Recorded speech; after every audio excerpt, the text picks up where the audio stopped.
اور میں نے اپنی تند مزاجی پر کافی قابو کر لیا۔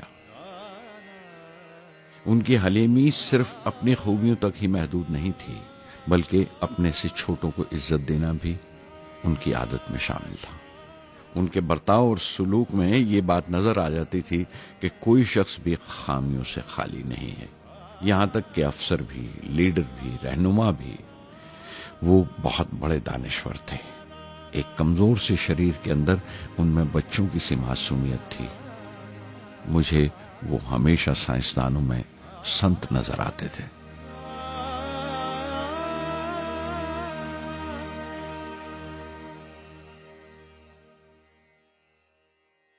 پرتھوی کا کام اپنی تکمیل کو پہنچ رہا تھا جب ہم 1988 میں داخل ہوئے۔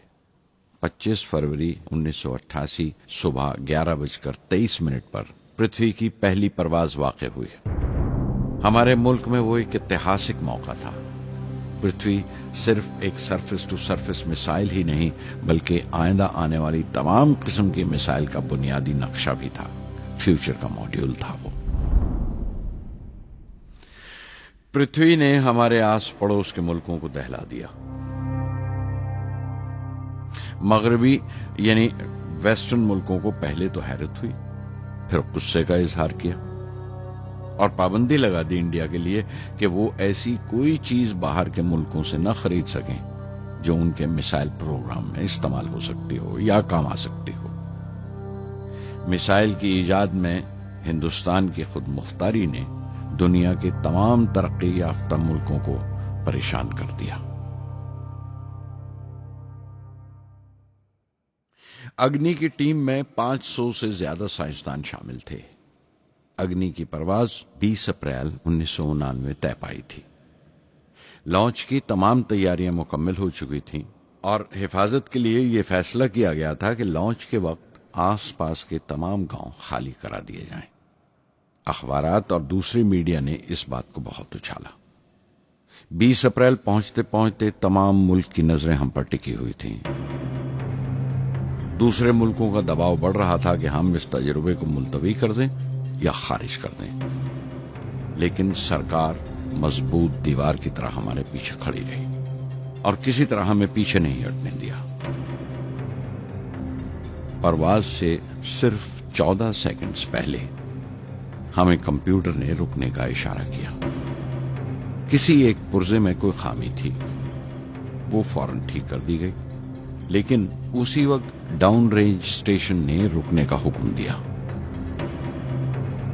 چند سیکنڈز میں کئی رکاوٹیں سامنے آ گئیں اور پرواز ملتوی کر دی گئی۔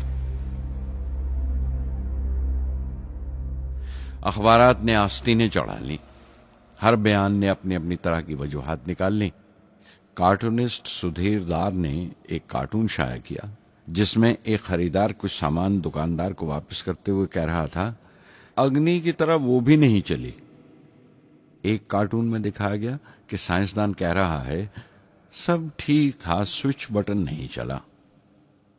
ہندوستان ٹائمز کے کارٹون میں ایک نیتا رپورٹر کو سمجھا رہا ہے، ڈرنے کی کوئی بات نہیں، یہ بڑی امن پسند اہنسا واد کی مثال ہے، اس سے کوئی مرے گا نہیں۔ قریب 10 روز دن رات کام چلا میسائل کی درستی پر، اور آخرکار سائنسدانوں نے ایک نئی تاریخ طے کی اگنی کی پرواز کے لیے۔ مگر پھر وہی ہوا، 10 سیکنڈ پہلے کمپیوٹر نے رکاوٹ کا اشارہ کیا، پتہ چلا ایک پرزہ کام نہیں کر رہا ہے۔ پرواز پھر ملتوی کر دی گئی۔ ایسی بات کسی بھی سائنسی تجربے میں ہو جانا عام بات ہے، غیر ملکوں میں بھی بہت بار ہوتا ہے، لیکن امید سے بھری ہوئی قوم ہماری مشکلیں سمجھنے کو تیار نہیں تھی۔ ہندو اخبار میں کیشو کا ایک کارٹون چھپا جس میں ایک دیہاتی کچھ نوٹ گنتے ہوئے کہہ رہا تھا، میسائل کے وقت گاؤں سے ہٹ جانے کا معاوضہ ملا ہے، 2-4 بار اور یہ تجربہ ملتوی ہوا تو میں پکا گھر بنوا لوں گا۔ امول بٹر والوں نے اپنے ہورڈنگ پر لکھا، اگنی کو ایندھن کے لیے ہمارے بٹر کی ضرورت ہے۔ اگنی کی مرمت کا کام جاری رہا آخرکار ایک بار پھر 22 مئی کی تاریخ اگنی کی پرواز کے لیے طے پائی۔ اس کی پچھلی رات ڈاکٹر اروناچلم، جنرل کے این سنگھ اور میں ڈیفنس منسٹر کے سی پنت کے ساتھ چہل قدمی کر رہے تھے۔ پورے چاند کی رات تھی، ہائی ٹائیڈ کا وقت تھا اور لہریں گرج گرج کر خدا کی عظمت کا نام لے رہی تھی۔ کل اگنی کی پرواز کامیاب ہوگی یا نہیں، بار بار یہی سوال ہمارے دماغ میں گونج رہا تھا۔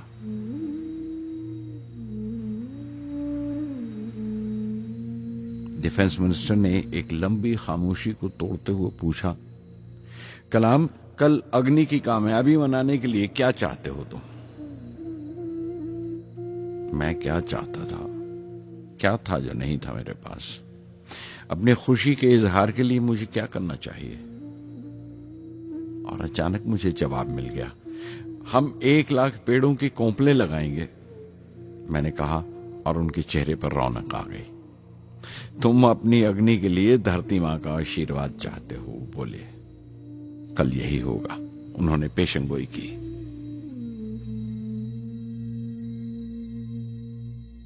اگلے دن صبح 7:10 پر اگنی لانچ ہوئی۔ قدم قدم صحیح نکلا۔ میزائل نے جیسے ٹیکسٹ بک یاد کر لی ہو، جیسے سبق یاد کر لیا تھا۔ ہر سوال کا صحیح جواب مل رہا تھا۔ لگتا تھا ایک لمبے خوفناک خواب کے بعد ایک خوبصورت صبح نے آنکھ کھولی ہے۔ 5 سال کی مشقت کے بعد ہم اس لانچ پیڈ پر پہنچے تھے۔ اس کے پیچھے 5 لمبے سالوں کی ناکامیابی، کوششیں اور امتحان کھڑے تھے۔ اس کوشش کو روک دینے کے لیے ہندوستان نے ہر طرح کے دباؤ برداشت کیے تھے، لیکن ہم نے کر دکھایا جو کرنا تھا۔ میری زندگی کا سب سے قیمتی لمحہ تھا وہ مٹھی بھر سیکنڈز، 600 سیکنڈ کی وہ پرواز جس نے ہماری برسوں کی تھکان دور کر دی، برسوں کی محنت کو کامیابی کا تلک لگایا۔ اس رات میں نے اپنی ڈائری میں لکھا، اگنی کو اس نظر سے مت دیکھو، یہ صرف اوپر اٹھنے کا سادھن نہیں ہے، نہ شکتی کی نمائش ہے۔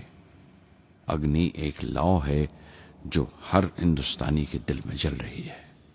اسے مثال مت سمجھو، یہ قوم کے ماتھے پر چمکتا ہوا آگ کا سنہری تلک ہے۔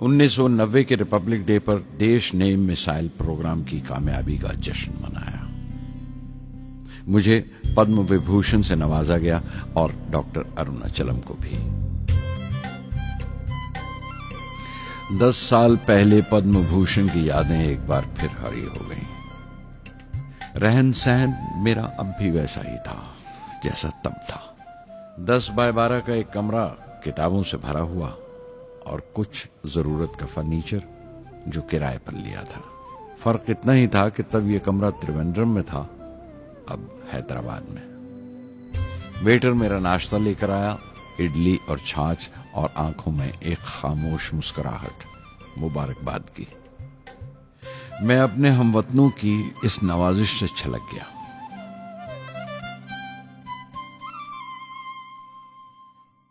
میں جانتا ہوں کہ بہت سے سائنسدان اور انجینئر موقع ملتے ہی وطن چھوڑ جاتے ہیں، دوسرے ملکوں میں چلے جاتے ہیں زیادہ روپیہ کمانے کے لیے، زیادہ آمدنی کے لیے، لیکن یہ آدر، محبت اور عزت کیا کما سکتے ہیں جو انہیں اپنے وطن سے ملتی ہے؟ 15 اکتوبر 1991 میں 60 سال کا ہو گیا۔ مجھے اپنی ریٹائرمنٹ کا انتظار تھا۔ چاہتا تھا کہ غریب بچوں کے لیے ایک اسکول کھولوں۔ یہ وہ دن تھے جب میں نے سوچا کہ اپنی زندگی کے تجربے، مشاہدے اور وہ تمام باتیں قلم بند کروں جو دوسروں کے کام آ سکیں۔ ایک طرح سے اپنی سوانح عمری لکھوں، اپنی جیونی۔ میرے خیال میں میرے وطن کے نوجوانوں کو ایک صاف نظریے اور دشا کی ضرورت ہے۔ تبھی یہ ارادہ کیا کہ میں ان تمام لوگوں کا ذکر کروں جن کی بدولت میں یہ بن سکا جو میں ہوں۔ مقصد یہ نہیں تھا کہ میں کچھ بڑے بڑے لوگوں کے نام لوں، بلکہ یہ کہ کوئی شخص کتنا بھی چھوٹا کیوں نہ ہو، اسے حوصلہ نہیں چھوڑنا چاہیے۔ مسئلے، مشکلیں زندگی کا حصہ ہیں اور تکلیفیں کامیابی کی سچائیاں ہیں۔ جیسا کہا ہے کسی نے، خدا نے یہ وعدہ نہیں کیا کہ آسمان ہمیشہ نیلا ہی رہے گا، زندگی بھر پھولوں سے بھری راہیں ملیں گی۔ خدا نے یہ وعدہ نہیں کیا کہ سورج ہے تو بادل نہیں ہوں گے، خوشی ہے تو غم نہیں، سکون ہے تو درد نہیں ہوگا۔ مجھے ایسا کوئی غرور نہیں کہ میری زندگی سب کے لیے ایک مثال بنے گی، مگر یہ ہو سکتا ہے کہ کوئی مایوس بچہ کسی گمنام سی جگہ پر جو سماج کے کسی معذور حصے سے تعلق رکھتا ہو، یہ پڑھے اور اسے چین ملے، یہ پڑھے اور اس کی امید روشن ہو جائے۔ ہو سکتا ہے یہ کچھ بچوں کو نا امیدی سے باہر لے آئے اور جسے وہ مجبوری سمجھتے ہیں وہ مجبوری نہ لگے، انہیں یقین رہے کہ وہ جہاں بھی ہیں خدا ان کے ساتھ ہے۔ کاش ہر ہندوستانی کے دل میں جلتی ہوئی لو کو پر لگ جائیں اور اس لو کی پرواز سے سارا آسمان روشن ہو جائے۔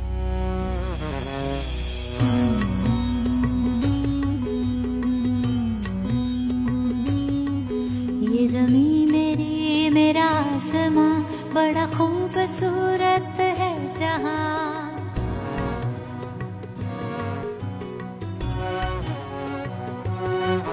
یہ زمین میری، میرا آسماں، بڑا خوبصورت ہے جہاں۔ میری زندگی پرواز ہے، وہ فضا میری، میں اڑوں جہاں۔ میری زندگی پرواز ہے، وہ فضا میری، میں اڑوں جہاں۔ یہ زمین میری، میرا آسماں، بڑا خوبصورت ہے جہاں۔ کبھی دھوپ لیپ کے آسماں ہم نے سنہری کر لیا، کبھی دھوپ لیپ کے آسماں ہم نے سنہری کر لیا۔